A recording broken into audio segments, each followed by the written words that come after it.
Эзний хайр инрэл дуустдаггүй. Өршөөлт нь төгсгөлгүй. Өглөө бүр энэ нь цоо шиг. Таны итгэлт байдал юутай аваагаа. Хермоны шүүдэр өглөөний хөтөлбөр эхэлж байна.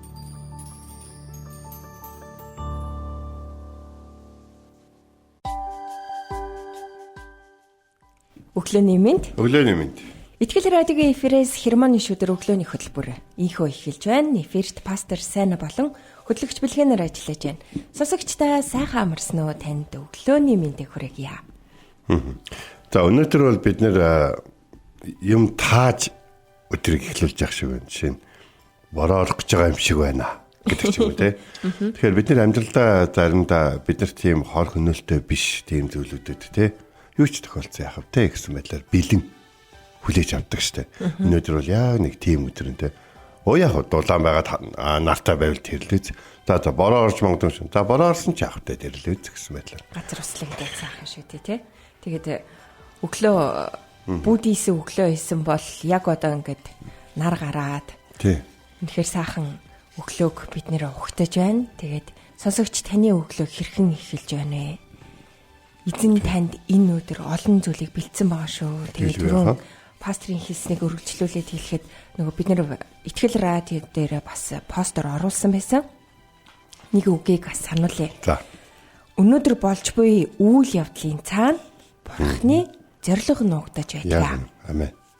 Та үүнд итгэж гэнэ үү?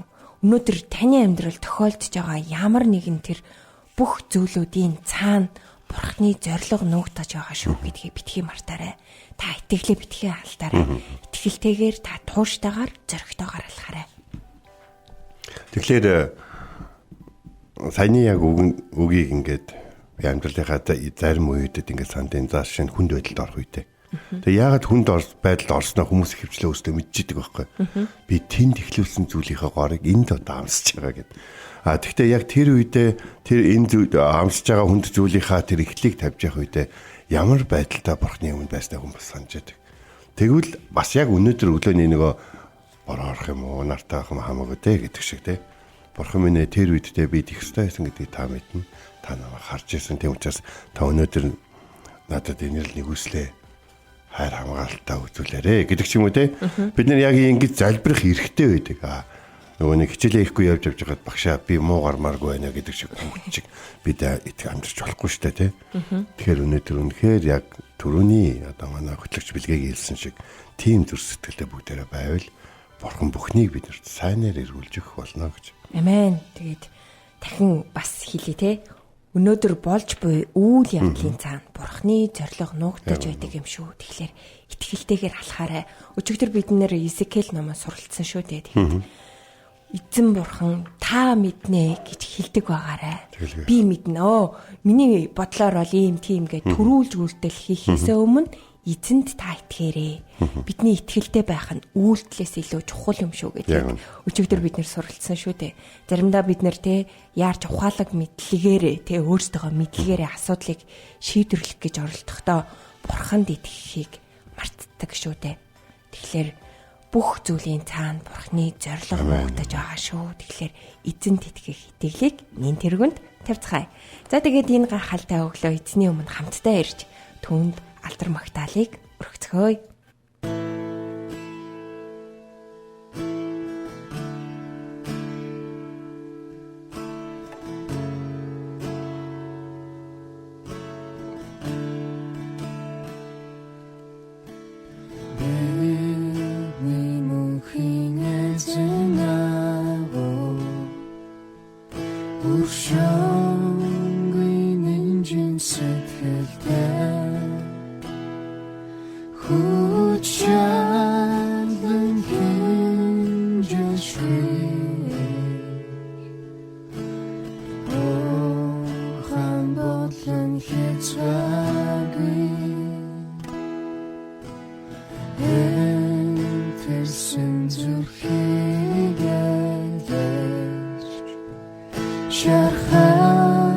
Sunset, the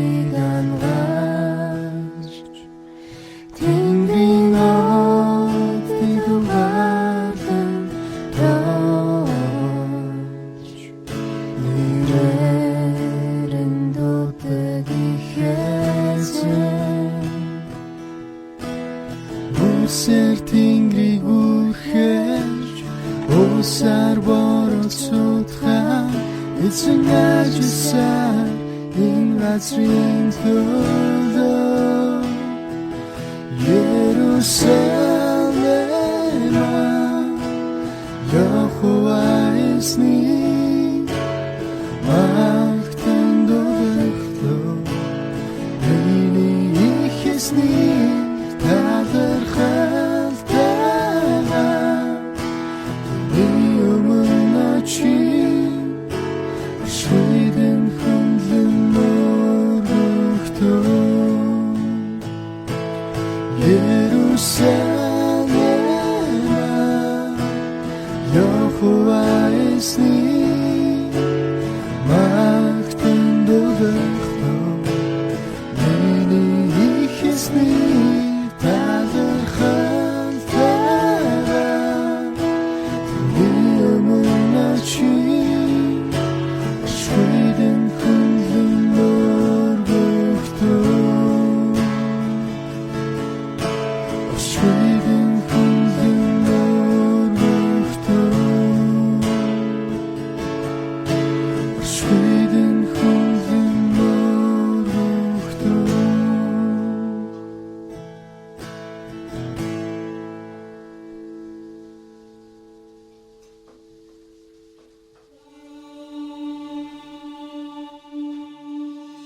Өглөө бүр хайр инэрлээ надад сонсгооч. Танд л би итгэдэг үлээ. Явах замыг минь надад зааж өгөөч. Танд л би сэтгэлээ өргөн байна. Дуулал 143-ийн 8.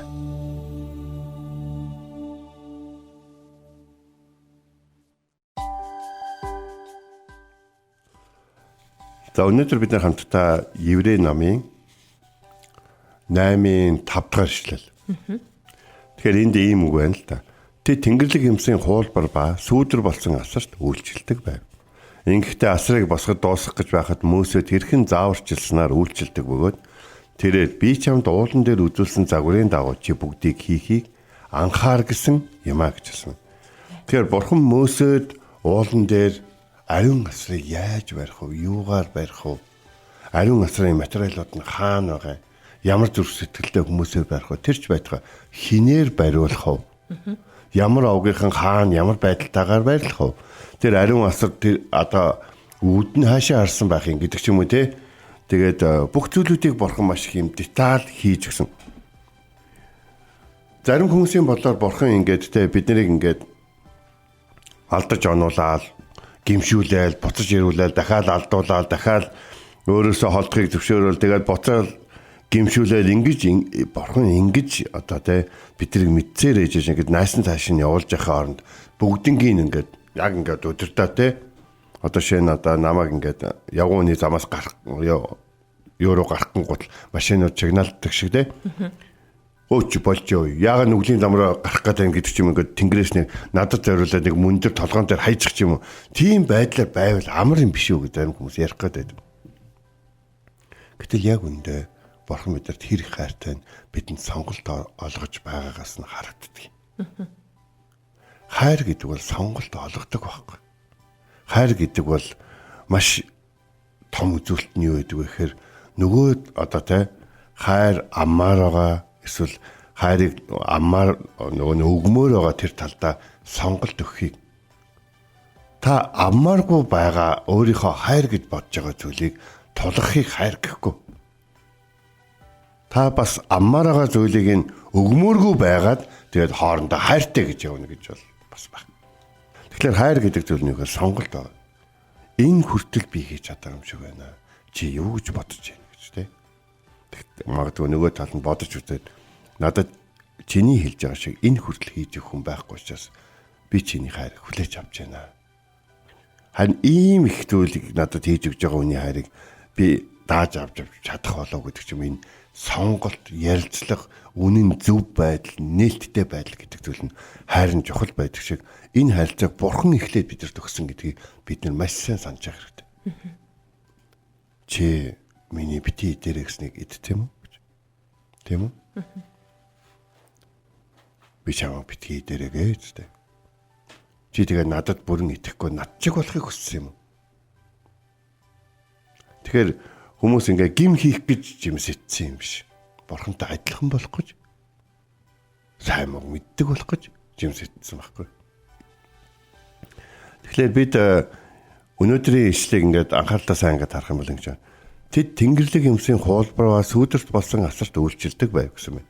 За энэ сүүдэр болсон асар гэдэг нь яг ямар төстэй гэхээр Израильчууд 430 жилийн туршид Египтийн дарлалд байж ах үедээ хуурамч шүтэнээр дүүрэн Египтийн сүмүүдийг, тэдний хуурамч бурхтыг бас тэдний сүм хуурамч бурхад шүтэнүүдэд зориулсан дахлын ширээнүүд болоод бүтээн байгуулалтад тэдэнд лөө явах одоо замыг барилцах ч юм уу бүтээн байгуулалтуудад оролцож байсан. Бас мэдээж тэд нар Египтийн ард түмний нэг хэсэг байсныхаа хувьд Египтийн ард түмэн тэр одоо юунда өөрсдийнхөө сүсэг бишрэлд ямар ханддгийг яаж дахил өргөдгийг, ямар чухал тооцдгийг, яаж хуульчилдгийг одоо өөрсдийнх нь бурхан одоо шүтээнийг доромжилсан хүмүүст ямар харгас хатуу ханддгийг тэр бурхадтай ямар аимшигтайгаар ингээд золиос зориулалт өргөл барьц өргөдгийг одоо харж байсан байна.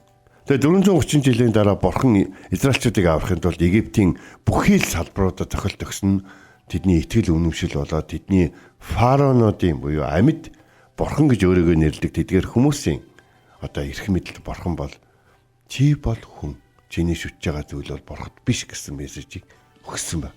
Энэ мессежийг өгж явах үед Израильчууд энэ бүхнийг харж байсан. Тэгэхээр бид нэр хэдий манай Германы шүүдрийн доотлолт нэг хүн комент хэсэгтээ ингэж хэлсэн байхгүй. Наад еврейчүүд чинь Египтийн Хорус бурхны одоо сүмийн загварыг ариун утсаар болгоод цүл даваачаад тэгэд ингээд аваад ингээд явцсан байхгүй гэж Тийм би гитлэл номыг одоо өнөөдөр хүртэл хэдэн жил юм бэ? 9 оноос хойш гэхлээр 16 жилийн туршид хөдөө орон нутгийн сүмүүдэд болоод бизнес сургуулийн оюутнуудад хуваалцж байгаа юм. Тэгэхдээ миний хувьд яг юуг анзаарсан бэ гэхлээр тийм ээ ижил төстэй зүйл байсан. Сүмийн зохион байгуулалт, хоймор, дүрх одоо үгүй угаалгын сав, дахлын ширээ гэх мэт зүйлүүдэд ижил төстэй зүйлүүд байсан. Тэгтэл энэ бүхэл хамгийн анханасаа хүн төрлөختөнд бурхан өөрийг нь хүндлэхийн тулд өгсөн загвар байсан байхгүй. Абелээс ахуулаад бүх хүмүүс энийг авч явж байгаад үндэстэн болгон хил болгон болоод иш тийшээ явах үед өөрөөсдийнхөө хөгжүүлсэн гэж бодоод төөрөлдөн алгуулсан. Тэр хэлбэр нь эргээд Израильчууд дээр бурхан анханасаа өгсөн нэг нь өгж байгаа учраас хин нэгнээс хуулбарлаад өгж байгаа биш гэдгийг Израильчууд өөрсдөө маш сайн ойлгож байсан. Тэгээд ч тэр Хорус гэдэг нь бол одоо Египтийн домог зүүн бурхан байгаад. Тэгэд энэхүү бурхан нь бол яадаг вэ гэхээр Тэнгэрийн бурхан фараонуудын хамгаалагч, фараоны эрх мэдлийн бэлэг тэмдэг бол болдог гэсэн. Израильчууд Египтчүүд юу шүтдгийг маш сайн мэддэг ард түмэн байжгаад бурхан 10 гамшигаар дамжуулан Египтийн бүхий л одоо бахархал тэдний одоо өөрсдийгөө бурхан гэж үнэлэхэд өөрсдийг нь хүргэдэг тэр бүхий л зүйлүүд рүү давтлахад тэдний залбирдаг, тэдний хүндэлдэг, тэдний өргөл өргөдөг, тэдний золиос гаргадаг. Тэдний бүтээн байгуулалтаа болон улс төрийнхээ хүчрхэг байдлыг гэж бахархан бусад улс үндэстэнд гайхуулан үзүүлдэг. Тэдгээр итгэж үнэмшдэг, бурхад гэж нэрлэдэг итгэл үнэмшил нь бурхны 10 гамшигын эсрэг ерөөсөж зогсож чаддаг. Тиймээс Израильчууд одоо Египтийн дарлал хуурамчтойнэр дүүрэн Египтийн дарлалаас гараад цөлд ирэх үед бурхан Мөсегээр дамжуулаад ариун асрыг өгөх үед бурхан тэднэрт удирдагч, сүм, хүндэтгэл мөргөл, зохион байгуулалт, хоол хүнс, хангалт ер нь бүхий л зүйлүүдээр Египтэд харж өснөөс нь өөрөөр өгж байгаа гэдгийг тэд харж ирсэн. Шинэ тэдний Египтэд хэзээч шөнийн цагт галан багнаар, өдрийн цагт үүлэн багнаар удирдуулж байгаагүй. Египтийн бурхад сүрлэг хүчрхэг одоо ч гэсэн одоо хүндрэлтэн аль жуулчлалын шугамар очиод харчих боломжтой тийм хүчрхэг одоо сайн хийцтэй тийм байсан боловч хизээч бурхан өөрөө мэдж өөрийнхөө ард түмний төлөө ямар нэгэн зүйл хийхийг 430 жилийн туршид Египтэд дарлагдахтаа харж байгаагүй. Харин харгас ард түмэн өөрсдийнхөө итгэж үнэмшсэн зүйлийн төлөө ямар ч улс үндэстнийг бүр бүх одоо тэр чигээр нь хятгад бэлэн тийм одоо аимшигтай харгас хатуусан төр сэтгэлтэй ард түмэн бас хаад байдгийг л Египтээс харсан байсан. Бурхан өөрийг нь хүндэтгэж өөрөөс нь нэмээж өөртөө нэвлэрэх арга замыг зааж ариун асрыг ууданд байхад нь Мөсед бүгдээрнгийн детальчлан хэлж гисэн. Мөсед тэгээд тэндээс ууднаас бууж ирээд Израильчуудаа за ингэж хийн. Бурхан ийм хүмүүсийг дуудсан. За одоо ариун асрын төлөө өргөл өргөе гэж хэлсэн. Өргөл нь ч гэсэн ямар байсан гэж та нар боддоо. Египтийн дарлаас гарсан тэр шөндөө Израильчууд одоо Египтчүүдээс алт мөнгө нэгсэн байхгүй. Бид та нар одоо биднийг явуул. Та нар фараон биднийг яв гэсэн. Тийм учраас бид нар ингээд танаас зардаж боолчлогдож хоосон гараад явах юм уу? Ажлын хөлсөв гэж өөрсдийнхөө хамгийн ойр байгаа Египт болон өөрсдийнхөө эздээс алт мөнгө нэгсэн. Тэд нэр бүгдийг нэгсэн. Тэд нэр Израильчуудаас бүр салж хагацхын түүс болж исэн. Тэд нэр саяхан Израильчуудыг явуулахгүй байхын тулд бүх хүч чадлаа дайчилж залбирч өөрсдийнхөө бурхтыг тэднийг дарлахад туслана гэж бодж байтал бурхт нь өөрсдийгөө ч бас тэднийг ч хамгаалахгүй байгаа харахтаа Израильчуудаас хагацхыг хүссэн. За ингээд Израильчууд Ассирыг Египтийн эд баялагийг аваад тэгээд гарсан учраас гарангуудаа хаана ицсэн мөлий? Айгуу тийм баян газар очиад алт мөнгөөрөө 8 хийсэн үү? Үгүй шүү дээ, цөлд байгаа шүү. Цөлд тэгээд нөгөө алт мөнгөө аваад нүгээл яваад. Яах ёстой юм бол гэж ингэж хэллээ. Гинэт Мөсө Египтийн дарлаас гарсны дараа бурхан тэдэнд хүндэтгэл мөргөлийн ариун насаар барих үүрэг өгснийг ард түмэндээ зарлаад хандив цуглуулсан эзэн дөрөх. Тэгвэл яг энэ үед нулимсаар дүүрэн, зовлон гачлангаар дүүрэн, төөрөгдлөөр дүүрэнтэй ямар ч одоо итгэл найдваргүй болсон Египтчүүдээс авах ёстой. Бид нар авах ёстой эрхтэй ингээд авсан тэр алт мөнгө зарим зүйлүүд нь энийг нэг дүвдүүл зориулах юмсан.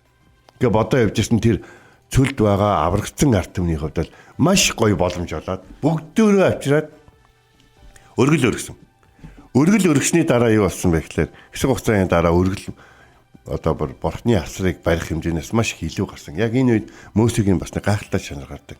Мөсө Египтийн удирдагчдаас өөр хэлсэн баг. Одоо хандаа зогсоо гэж. Үгүй өргөөл дөө. Яадаг вэ? Хэрэг болох байл гэдэг. Үгүй. Эзэн надад бүгдийг заагаад өгсөн хэмжээнд байгаа. Одоо энэ хэмжээнээсээ илүү гарч байгаа. Одоо болсон гэж. Яг тэр үед хүмүүс би 2 хоногийн өмнө өргөхгүй яваа. Би 3 хоногийн өмнө өргөхгүй яваа. Би өчтөр орой өргөхгүй яваа. Одоо би ингээд бурханд өргөх боломжоо алдлаа гэдэг зүйлийг цөлд үргэлжлүүлэн хэдэн 10 жилийн турш тээж амьдрах болсон. Тэгэхээр бурхан хүмүүст ингээд сонголтыг өгж байгааз бурхан хүмүүст байгаа зүйлийг нь л асууж байгаа зүйлээр нь хэрэгэлдэг. Тийм учраас ариун асар бол Тэнгэрлэг одоо юмсан бол хуулбар сүүдэр болсон байсан гэж. Ариун асар бол хожим бол Есүс Христийн талаар. Есүс Христ бол ариун сүмэн, ариун дахилчин, ариун өргөлн гэдгийг бид нарт ойлгож өгч байна. Бид одоо бол ариун асрыг харахтаа өнөө цөлийн Израильчүүдийн одоо ёс заншлыг харах гэхээсээ илүү одоо бурхан биднийг аврахын тулд бидэнд Есүс Христийг ирэх хүртэл ард түмнийхээ зүрх сэтгэлийг ариун асар болон сүмээр дамжуулан бэлдэж харин бидэнд Есүс Христтэй хэрхэн ойр дотн бурхантай хэрхэн ойр дотн харилцаатай байх вэ гэдгийг ариун асраар дамжуулан бидэнд заадаг гэдгийг бид харж байгаа. Өнөөдрийн ишлэлд хуулбар гэдэг үг харж байгаа, сүүдэр гэдэг үг. Бид энэ дэлхий дээр гэрэл давсан олон амьдарсан. Бид энэ дэлхий дээр би бол ариун, та нар ариун байх ёстой гэж хэлсэн бурхныхаа үгийг дагаж түүнийг гэрчлэх ёстой. Бид мөнхийн улсад бурхныг магтан гэрчлэх болон тиймээс өнөөдөр та мөнхийн улсыг харж түүний загварын дагуу амьдраарай. Тэр улсын иргэн яаж амьдрдгийг та харуулаа. Нэг үгийг та мэдэх байх. Бурхны мунхаглалч гэсэн дэлхийн хүмүүсийн мэрэгэн ухаанаас давуу байдаг юм шүү гэдэг. Мөсө өөрөө бол Египтийн хамхүү байсан хүн шүү дээ. Тэгм учраас бурхан түүнд ариун асрын талаар үзүүлэхэд тэр хизээч энэ Египтийн тэр сүмтэй адилхан юм биш үү гэж бодоогүй. Ямар гайхалтай, ямар гоё утга төгөлдөр, ямар одоо агуу юм бэ гэж хүлээж авсан байна. Тэр хамгийн агуу сүмүүд хамгийн тухайн үеийн хамгийн агуу ордонд 40 жилийн турш амьдарч 40 жилийн турш өсөж одоо хангалтаар амьдарч исэн хүн чинь ариун асрыг харангуйтаа тэр үнэхээр бүр хайраар дүүрэн тэр талархлаар дүүрэн бахархлаар дүүрэн яг бурхны заасны дараа бүх зүйлүүдийг хийсэн байна. Тэр дуулууртайгаа сүсгтэйгээр шууд хүлээж аваад зааврын дагуу үлдэж бурхан ард түмнийхээ дунд нутаглаж харин ард түмэн нь бурхантайгаа уулзах боломжтой болсон юм. Чамд үзүүлсэн загварын дагуу чи бүгдийг хийхийг анхаар. Бичээсээр бичигсний дагуу шинэ гэрээн дээр бичигсний дагуу шинэ гэрээний дагуу үйлдэхийг амьдрал дээрээ сонсогчдаа өнөөдөр анхаараарай. Бусдын гин бурхан өөрөө даахуулна.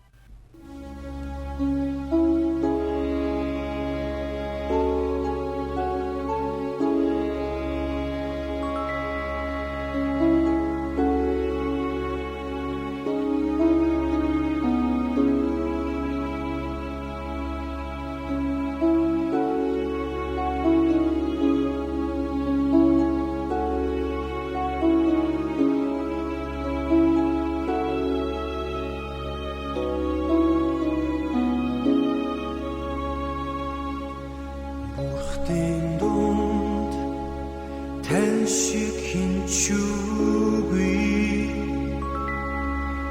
Израиль тань шиг хариу нэгэнгүй хариунаар өргөмжлөгдсөн алдар суугаар гэрэлсэн алдар суугаар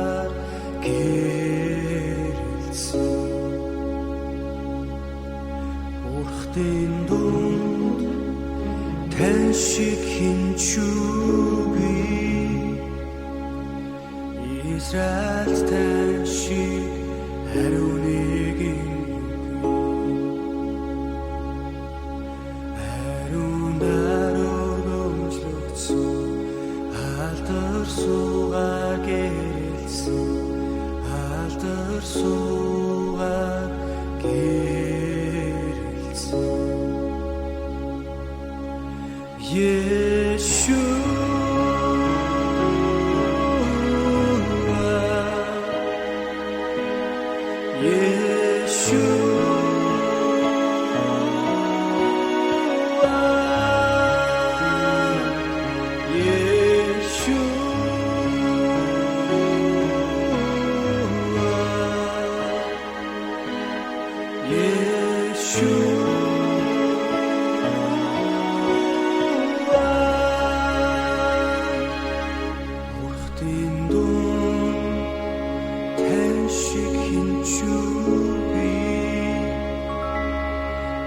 Израиль тань шиг хариу нэгэнгүй хариунаар өргөмжлөгдсөн алдар суугаар гэрэлсэн алдар суугаар гэрэлсэн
Израиль тань шиг хариу нэгэнгүй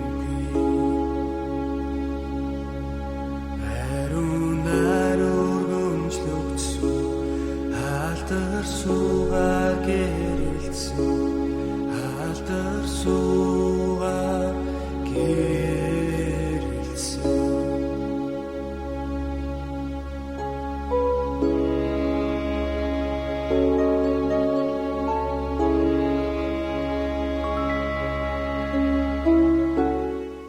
Амен. Бурхтын дунд тань шиг хинч үгүй. Амен. гэсэн Магдалины дуг бид нэр хүлээн авч сонслоо. Өнөөдөр бид нэр үгийн цагаараа Еврей номын 5 дугаар бүлгийн 8 дугаар бүлгийн 5 дугаар ишлэлээ суралцлаа. Тэд Тэнгэрлэг юмсын хуулбар ба сүүдэр босон асарт үйлчилдэг байв. Ингэхдээ асрыг босгож дуусгах гэж байхад нь Мосед хэрхэн зааварчилснаар үйлчилдэг бөгөөд тэрээр чамд уулан дээр үзүүлсэн загварын дагуу чи бүгдийг хийхийг анхаар гэсэн юм аа. Израильчууд цүлд ариун асарт дахилч нар зогсоо зайгүй үйлчилж, тэхэл өргөж, угаал үлдэж, нас цаашаа гүйлдэж явдаг байсан. Гэтэл тэдний үйлдэж байсан бүх зан үйл нь бодит байдал, жинхэнэ үйл явдлын зураглал, ердөө сүүдэр төдийл зүйлээс юм аа. Тэгвэл жинхэнэ үйл явдал хаана өрнөж байгаа юм бэ? Яг одоо тэнгэрт өрнөж байгаа юм аа. Өнөөдөр тэнгэрт буй тэрхүү жинхэнэ насарт Есүс бидний төлөө үйлчилсээр байна. Түүний үйлчлэлээр дамжуулан Бурхны сэнти нэгүслийн сэнти болон хувирсан юм аа. Бид тэрл нэгүслийн сэнтиний өмнө зоригтойгоор итгэлтэйгээр ойртон очих боломжтой болсон. Үнэхээр итгэгч бидний хувьд залбирах ёстой хамгийн чухал залбирал бол эзэн минь ээ, би итгэж байна. Итгэлгүй байдалд минь туслаач гэсэн залбирал юм шүү. Бид Бурхны өмнө итгэлээр л ирэх ёстой. Энэ цагт хамтдаа эзний өмнө ирцгээе. Хайрын нэрлэр дүүрэн Бурхан эцэг минь яг энэ цаг үеч залбирэн гуйж байна. Үнэхээр тэр ариун асар шиг тэр сайн мэдээний хаалгаар ороод усан баптизм хүртээд өөрийнхөө амьдралыг дахил болгон өргөж дараа нь сүмд ороод эзний гэрэл дотор таны бие болсон далхыг идэж, таны тусыг ууж, таны өмнө бас тэр англиун үнэртний өмнө таны өмнө таны нэрийг дуудан танд талархан залбирах. Бидний энэхүү амьдрал бас Бурханаас хэд хол мэд санагдуулж байсан тэр тусгаарлах хүшиг урагдаж Иесус Христийн дотор Бурхантай уулзах хэрэгтэй болсон бид. Үнэхээр Тэнгэрийн жинхэнэ тэнгэрт байгаа тэр ариун сүмийн газар дээрх сүүдэр мэт амьдрал дотор амьдарч байсан израильчуудыг бодвол маш их өрөөгдсөн хүмүүс. Бид өнөөдөр эзэн Иесустай хамт алхдаг. Эзэн Иесусийн бидэнд амласан ариун сүнс бидний дотор байж түүний талаар сануулж, Бурхан эцэгт хандан түүний нэрээр залбирахад, Есүсийн нэрээр залбирахад биднийг удирдах урамшуулж байдаг. Бид өнөөдөр хуулбар биш. Бид өнөөдөр Бурхантайгаа хамт алхаж яваа үнэхээр бодит амьдралаар амьдарч байгаа. Та итгээрэй. Эзэн тантай хамт байгаад итгээрэй. Эзэн тантай өдөр болгон уулзаж байгааг, эзэн тантай уулзах газараа өдөр болгон яг цагтаа байгааг та итгээрэй. Харин та очоорой. Бас та зүрх сэтгэлээ нээгээрэй. Түүнд итгээрэй. Залбираараа чадахгүй байгаа зүйлүүдээ хэлээрэй. Тэгээд хүч чадлыг аваад эргэж энэ дэлхий дээр ирж амьдраад хайртай хүмүүс болон өөрийн улс гүрэн болон өөрийнхөө цаг үедээ Бурхны ивэл өрөөлн болоорой. Энэ бүхнээр таны өрөөн, таны төлөө яг энэ цаг мөчид бидний аврагч эзэн Есүс Христийн нэрээр Тэнгэрт оршигч бүхнийг бүтээгч Бурханд залбирэн даатгаж байна. Амен. Энд хүрээд хермоны шүдэр өглөөний хөтөлбөр өндөрлөж байна. Бидэнтэй хамт байсан сонсогч танд баярлалаа. Маргааш эргээд энэ цагтаа уулзцгаая. Эзэн таныг харж хандах болтугай.